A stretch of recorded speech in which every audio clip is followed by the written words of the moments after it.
The Square Ball Podcast. Well, my lords and ladies, and gentlemen and children, animals, the court is now in session. Welcome to the Square Ball jury, which is in no way just a rebadged heroes and villains. Of course, as we are here in the court, I've got my robes on, by the way. There were protests last week. I say protests, it was just Gillian who made them, who said, why don't you put the robes on you made us lose at Southampton. She did say that to me, yeah. So I've dug them out of the box, I've unpacked them, because they were due to go downstairs into our new office. They're in a box like there, just the other side of the table. Yeah. But there's other boxes with it. Not a big job. No, it wasn't a big job, but I just tidying stuff up before we move. Let's assign a hero and villain of the week. Dish out some cheap shots if we like. Mm-hmm. Part of the court's remit. Petty grievances can be acknowledged as well. And when it comes to heroes, we can do the opposite. We can do formal commendations. We can doff our cap at people who deserve it for good work in the week. Mixed week. Obviously, we had a defeat Southampton, beat QPR. So let's get into the Ken Bates Villain of the Week award. I have got my wooden gavel, as not a pointless prop at all. Mm-hmm. There we go. I banged it. That means one of you can step up to the legal hockey here in the kangaroo court, some have called it, and talk about the Ken Bates Villain of the Week award. Who wants to nominate who? Shall I step up to the hockey first? Go on, you go. You throw first. Well, I think seeing as we're speaking so soon after the QPR game, after such a shocking incident last night. It's Begovic, isn't it? You just can't rush out your box and tackle like that. No. It's just not part of the game. As JT says, bring back the death penalty. It's true. I mean, by the way, just sorry, Michael, I was just going to say I do have my death penalty cloth here, which I presume was just a spare bit of material that's left over from the robes. And it used to be that in British legal circles they did used to put a black cloth on their head, didn't they? The judges to do that. Sorry, do continue anyway. I'm sure you're about to make a very important point. I know this it's not my case to make, but imagine. I know you could argue there was no contact, but imagine if Bamford had been a bit closer to him, and only 3 foot tall, he could have kicked his head clean off. And imagine if Begovic, in an act of, how can I say, evil, had sharpened his studs to points. Mm. Think about what could have happened. I mean, to be fair to Begovic, if he had been 3 foot tall and Bamford had been closer to him and he'd kicked Bamford in his head, he'd have torn his hamstring. That is true. Very good, Rob. It might have been better. Yeah, very good. Do you accept Rob's argument then, or do you want to make a counter case for someone else? No, I want to nominate Leeds United. Right, for the ticket policy. Methley Chris got in touch about this as well, just saying for the ticket policy, and someone tweeted me about it as well, just pointing out how much it would have actually cost to take their 3 kids to this game, because I look, £50 a membership is £30 for a kids membership, and then the tickets were.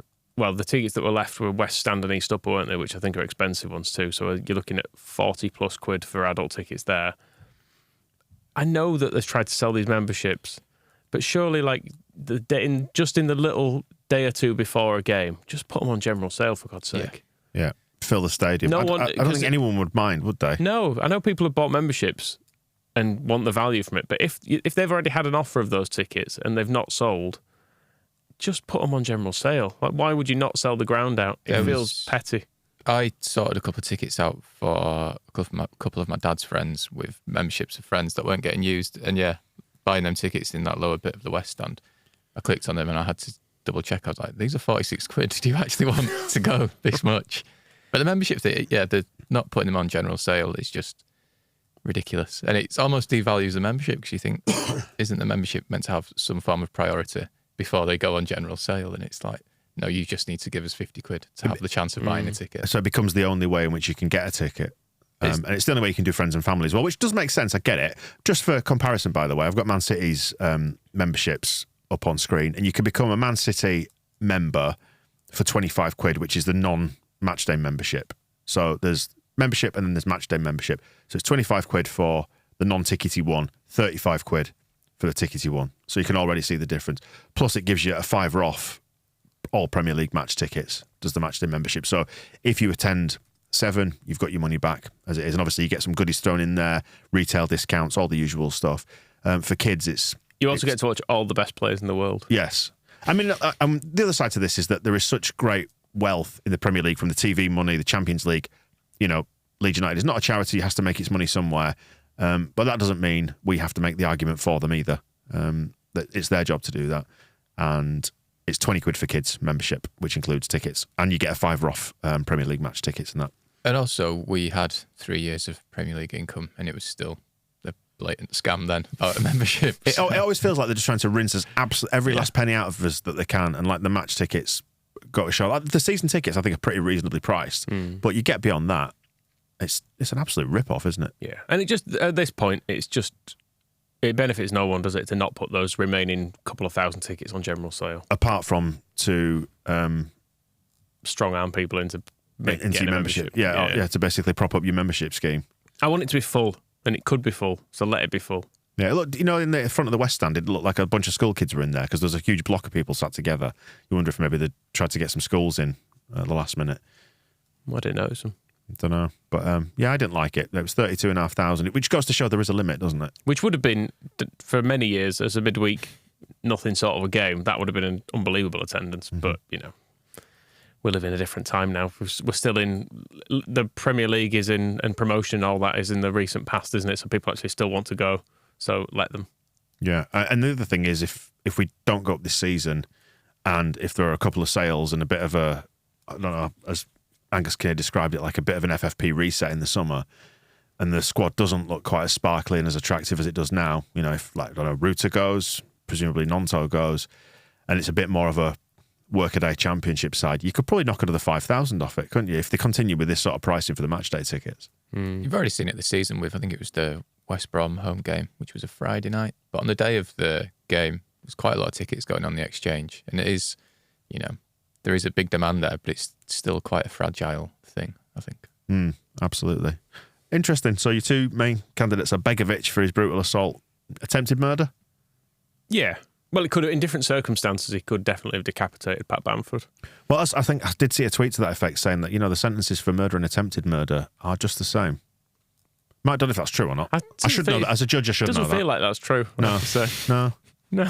I'm going to say that's not true. All right. They're treated as with equal severity. Okay. Yeah. Don't do either. Try not to do that. Yeah, both are bad. Yeah, I mean, there's absolutely no research to back that up whatsoever in the finest traditions of this podcast. Any other people we need to mention for causing misery? I mean, Southampton need a mention, don't they, for a start? Well, Dickie Wood nominated Armstrong, both of them. In fact, everyone called Armstrong in the world. So, sorry to you if you are an Armstrong, but you're going to have to take this one for the team. Stretch. Yep. Lance. Alexander Armstrong? Oh, yeah, Is that a TV person? Yeah. Louis. Yep.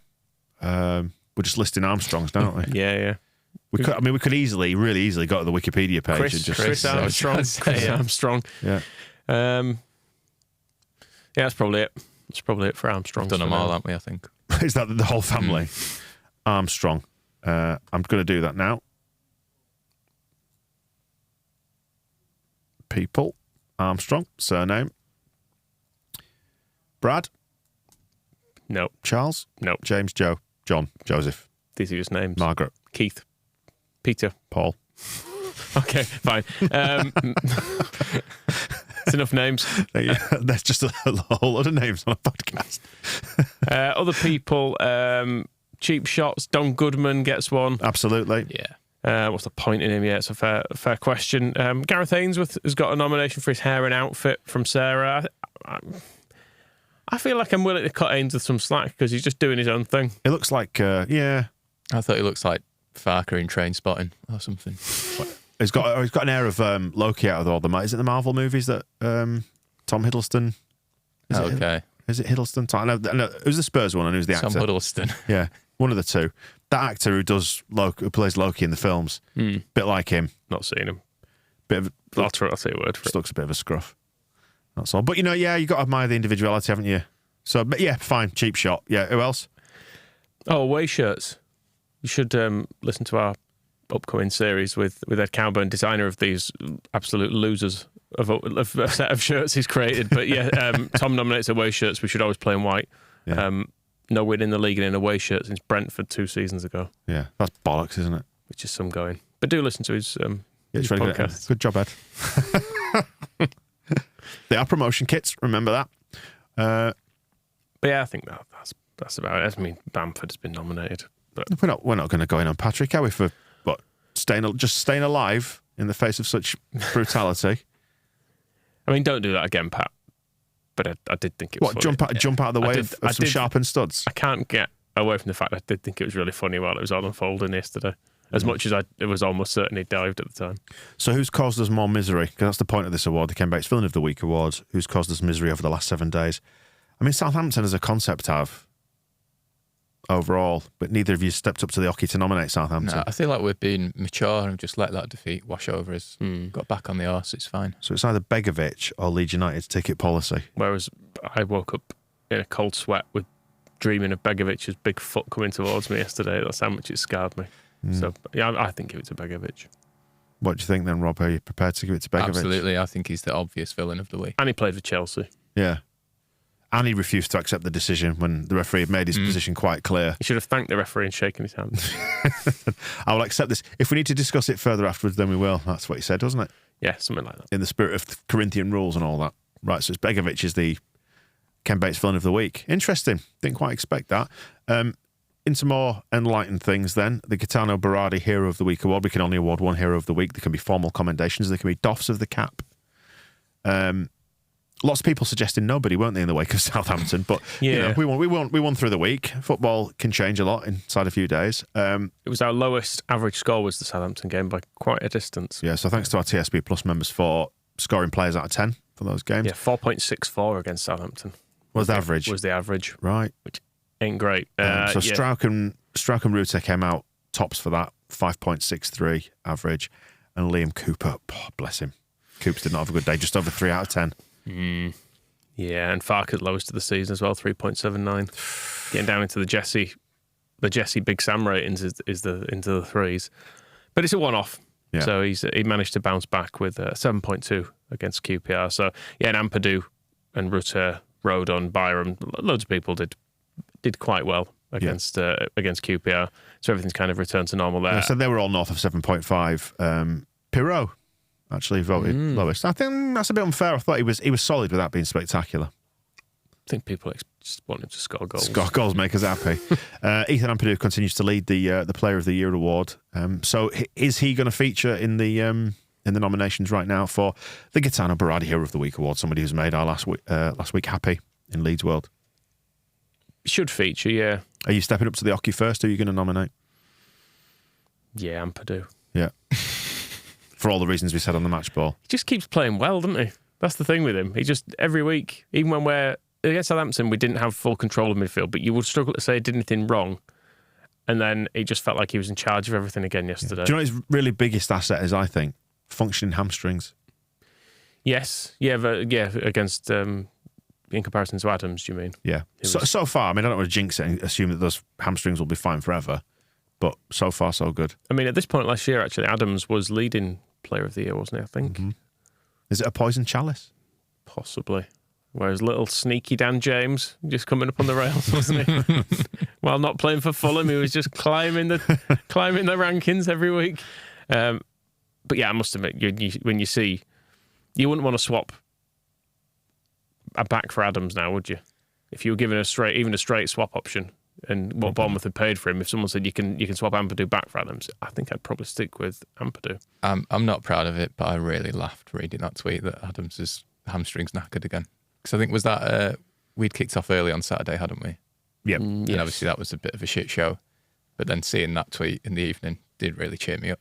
Yeah, it is petty, but as we said, this is what football's about. And people go, oh well, he did really, really well for us when he was here. When he played, yeah, fine. But then he tried to sue the club, so... Yeah. I know I'm not saying tried to, that's probably litigious in its own right, isn't it? He threatened to, if reports are to be believed. Yeah. He found a way to exit, is what he did. Yeah. Which he did. In a way that is not likely to make us happy. And now he's in a different treatment room, so... Bollocks to him. So well done.